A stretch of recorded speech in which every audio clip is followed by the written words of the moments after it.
think turning 50 has been such a big confidence boost. Suddenly, I do honestly, I feel like I can do anything, which is one joke I'm currently working on at the moment, that I'm almost like I have the opposite of imposter syndrome, because I think, yeah, of course I can do that, absolutely, which obviously I can't.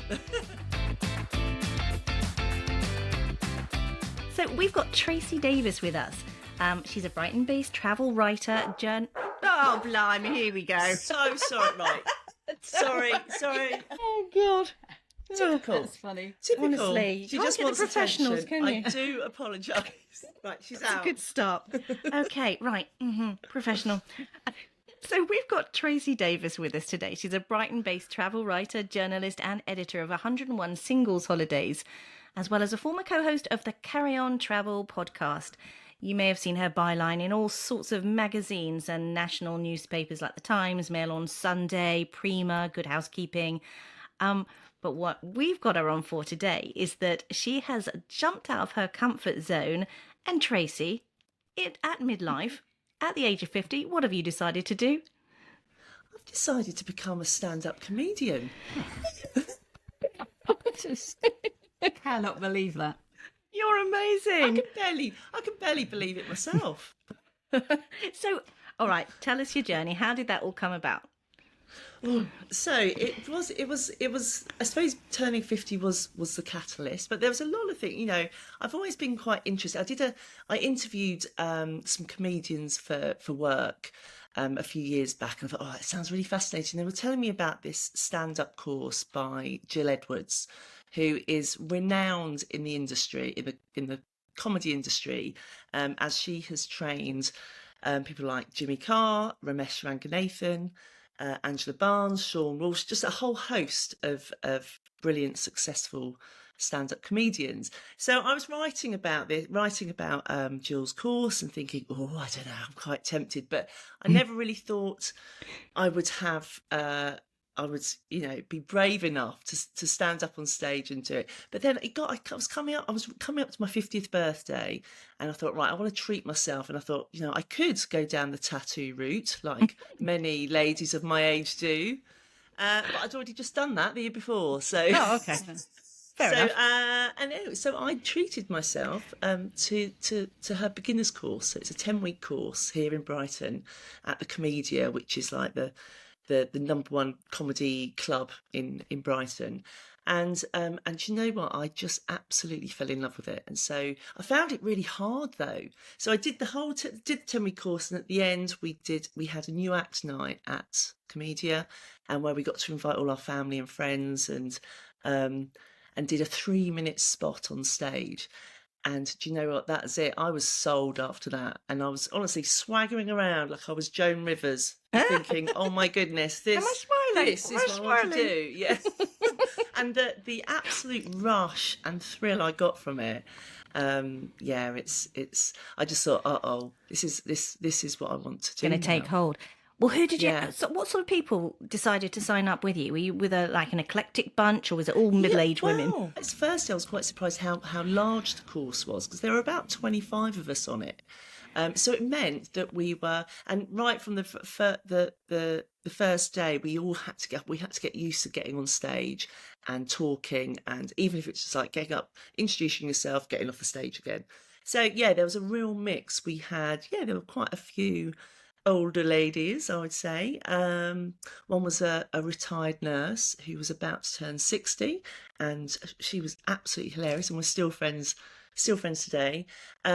We had a vicar. We had our local vicar, Anthony, who was just absolutely brilliant. And then there was just a real mix of people. But the big thing is we all really bonded over this, because you're throwing yourself into something, and you're properly putting yourself out there. So everyone was in the same boat, but we've got we've all got like a WhatsApp group together, and it was so supportive, and it was such a nice thing to do on a Saturday afternoon, where you go and just be really silly and try to make everybody each other laugh, and it was honestly one of the best things I've done. I absolutely loved it. I mean, I can imagine you were all being silly, but do you also have to really be raw, be quite vulnerable as well, to get Yeah, to some kind definitely. of difficult subjects, to make fun of those. Yeah, it's hard to, the thing, as I mentioned in the article, Jill always said, make it personal. Tell a joke only you can tell, and that's the thing. And even when we try to go, because it's really sometimes. I mean, I've got to say, I do find the right as a writer for a living, I find the writing really hard because it's such a different way of writing. So you've got to make it really tight, really snappy. Every word must count. No That I'm banter. often used to in So, travel. so So who do you yeah, I found that sorry? quite hard. Sorry, Who do go you on. practice on? Practice your jokes Um, on? well, do you know that really? So we have. So I'm doing Jill's advanced course. So Oh, so where you're really anyone. funny. So super funny. Well, I think so, and that's the big problem. So I made the mistake once when a friend of mine said, "Oh, well, tell us one of your jokes," and so you tell it, and if they don't laugh immediately, these are not like these aren't sort of knock jokes. They're almost said with you have. It has to. They always sort of that it comes within the set, so you need like to have the setup and the. So it's really really hard to go. Well, here's my joke, and I shall tell you this, because often it won't really land because you're not getting the whole experience. But And that that's sounds really. no, I get that, because it's not, a stand-up comedian is not just spontaneous, like, witty remarks. It's a No. really well practiced routine, isn't Yeah. it? To the word, practically. Yeah. But then within that, you've got to deal with hecklers and Hecklers things that go and wrong. pauses and if you forget your line, or you'll forget the punchline, which I have done before, and that's really awkward. And it's also, and you need to have the eye contact with the audience, and it's all about sort of being very much being in the room. So as much as when I did the course, and then I went on to the advanced course, I've only been gigging for a year now. Coming up in October, it'll be a year. Gigging, And that's listen when to I you. know, I love it. I'm sorry, I can't come out tonight. I've got a gig. um, and that's where you really learn it. I kind of see it's like learning to drive. You know all the sort of the basics and everything, but you've got to get out there, and that's when you learn all the different pauses. And sometimes a joke how it lands will be all on how you perform it that on the night, really. So it's really, yeah, it's so interesting, and this is why I think people get really like obsessed with it, because you're learning all the time, and you get out there, and sometimes when you have, like, I did a gig in July, and it was quite a big deal for me. It's a stomping ground in Hove, and it was quite. They had a big TV headliner. It was a great lineup, and they were allowing me to have a little 5-minute set. So I invited everybody I knew to come and witness this. And I Terrifying. really felt it was terrible. I was nervous because it was, lots of my friends were then who hadn't seen me for, since the new act night. And then, but I've got to say, it went down very well, and I was very pleased with myself. But that sort of, oh, this is amazing. Oh my goodness. But to bring me back down to earth, I did a gig on the following Tuesday and completely bombed. It was a I very was young going audience. to ask you, yeah, if you've ever bombed. That must be Yeah, awful, to tell a joke and there's just nothing. yeah. It is. And you kind of sort of, before you think, oh no, that's really bad. But, a lot of the things I talk about are around midlife. So I talk about menopause, I talk about divorce, I've got teenage twin girls. I talk about all these things, and the audience that particular night were very very 18-year-old lads. They have no Oh, right. interest in a Yeah. menopausal woman's opinion. And actually, I guess if you forget your line, you can always just blame it on menopause, because it's part Yeah, of your act. exactly. Boom. In fact, Drop the sometimes I mic. just stand on the stage and sweat. So you're watching a menopausal woman in action right now, which is what Superwoman. happened a couple of weeks ago, and I was like pouring with sweat, going, "There you go. This is all true stuff."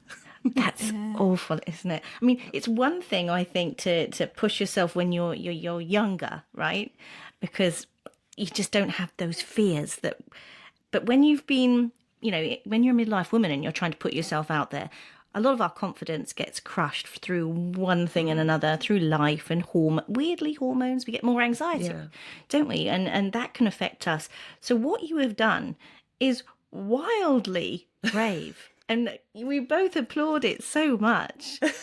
So what's your target? Do you think you'll do Edinburgh? What are you thinking? I would love to. I'd love to. So I think getting back to the confidence, I think turning 50 has been such a big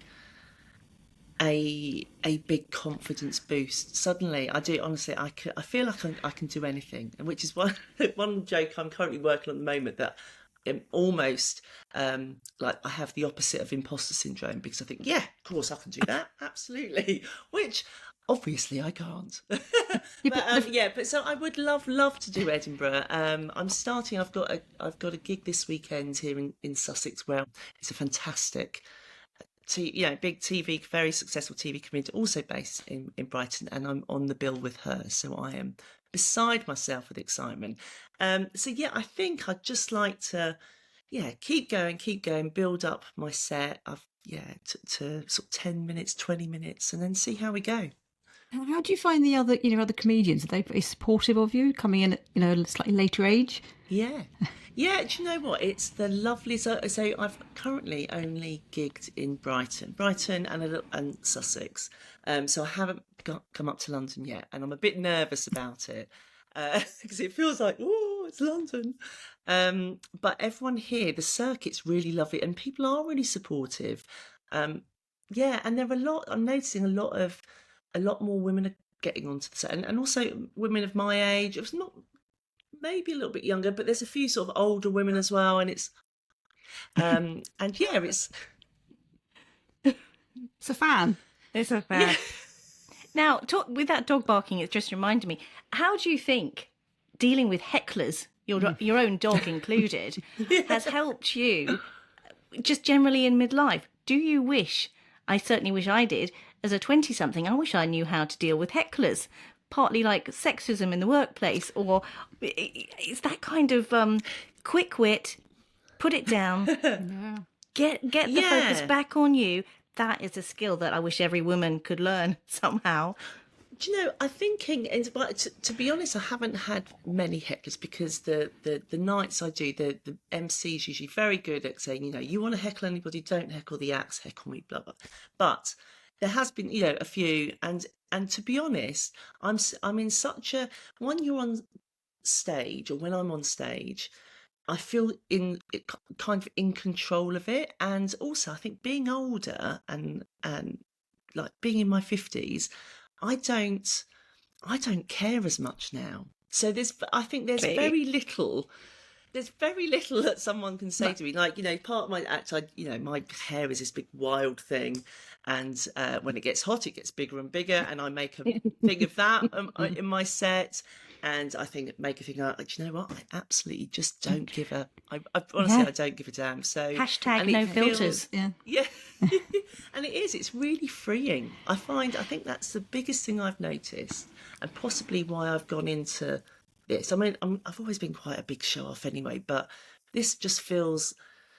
It actually feels quite a natural step for me, in that, right, okay, I want some attention, I'm going to do this, and is that I don't. And it's on your terms too, isn't it? It's all on my terms. And you feel invincible. Yeah. And why not? And why not? So, I mean, I think if I decided to be a stand-up comedian, my family might leave the country. I have. Oh, yes, they have. So I could become a stand-up comedian, although I won't. But how have your family supported you? And have they come to your gigs? And, probably you're talking about them, aren't you? Yes, I am. And no, they haven't. So, interestingly, so when I was learning and doing the course, you start off with jokes about yourself. It's really important to make it all personal. So you start off with like true fact jokes. So you make something about me. So I've got identical twin girls, which give me a whole rich seam of content, and it's ongoing. So they do know that I have jokes about them in my set, and they haven't come to see me. I mean, I said you're very welcome to. I mean, it's fairly gentle. I think they would be okay with it, but they haven't come to see me. Rest of the family, but they are supportive. I'd say my kids are very. So I've got an older boy as well, and they are. I think they're quite. Since I've been doing it so I've been gigging for about a year and a year before that. So I think they're quite proud of me actually for doing it because they tell people all the time. Oh, mum's, my mum's a stand-up and she does, she's out, got a gig, whatever. But whether they'd come, I think they would be mortified. But then again, I think if I was to go and see my parents standing up on stage, I would still be mortified. So, yeah. So I think it's, It's bad enough us doing a podcast. Oh, I don't know. I think my kids usually listen. That's what I mean. We've talked about it a bit. So when I did our travel podcast, the kids didn't listen to that either, so which is fine. Well, they say they do. Yeah, they download it. Yeah, and then they pretend, which is almost the same, right? Oh, no, but they're a bit older as well, aren't they? Yeah. No, I message sometimes as a relevant, topic that I think could be interesting to them. Lots of relevance, I think, in our podcast to all sorts of people. Not necessarily to my son sometimes. Maybe that menopause. Not really our demographic, is it? Fair, he understands why I'm so grumpy. Yeah. So, I mean, for anyone thinking of stepping outside their comfort zone, being a bit brave, what advice would you have for them? I would definitely recommend doing a course. I mean, I thoroughly recommend Jill Edwards' course, of course. But because the thing is, when a lot of people who go into, and I see it on the open mic circuit here, and I would have thought it before, I think, I'm quite a funny person, I can make my friends laugh, I'm going to get up on stage, how hard could it be? Oh, well, it's really hard. So I would definitely do some sort of course to give you the basics, because there are sort of basic rules that you need to know. Also, watch an awful lot of comedy. So I go to a lot of live gigs. I watch a lot on Netflix and Amazon. I try to watch as much as possible, and you really learn an awful lot. And you learn equally from dreadful gigs as well, which always I've probably learned a lot more from seeing what you shouldn't do to what you should do. That probably relates to any sort of change of career or direction. Go on a course, watch watch YouTube clips. Yeah. It's the same thing, and then experience it, try it, research. It doesn't matter whether it's stand-up comedy or going to teaching or mountaineering, anything really. Yeah. It is. It's really, and also talk to other people. It's, like I say, I found it a really supportive network, and it's very easy, being busy working and such, to let things slide. Or let things, I'm not sure if I want to go out and do this tonight. But every time, I guarantee, I never ever regret going out and getting up on stage and the more you do it, the better you get. So it just feels, I mean, I don't know where it's going to go. I have no idea. I just know how much I'm really enjoying it now. And just to see, it's just, it's a fun daft thing to do. And also, people are really impressed. Yeah. And I like it when people are impressed by me. Great dinner party conversation, isn't it? Although they probably really expect you to be funny all the time. That's quite a lot of pressure. Yes, that's very true, yes. Or they ask for a joke and... Please don't ask for a joke. Yeah. So where can they find you if people want to follow you and see when you are gigging? So I do have... So I'm trying... Right, so my social media of choice is Twitter usually, but I'm now moving away from that and trying to get more onto Instagram, where I've got a comedy account called Tracey Danger Comedy Cougar. Oh, easy to remember. Which I am starting to populate, but I also have my standard journalist work on which I put stuff up on, which is a good idea to keep them separate, isn't it? It is a good idea to keep them separate. But yes, I'm sort of learning all that, so that's the best way. Or on Twitter I'm Dolly's Day, and I put everything up on there as well, and Instagram The Real Dolly's Day. Well, Tracey, thank you for inspiring women to potentially become a comedian or to just step outside their comfort zone. I have one more request from you. Yes. Would you just sign out the way you would on stage? Okay. You've been absolutely delightful. Thank you so much. I've been Tracey. Good night. Perfect. Thank you so much for being with us. Thanks so much for having me. It's lovely, lovely, lovely to be on. Thank I you. really enjoyed that.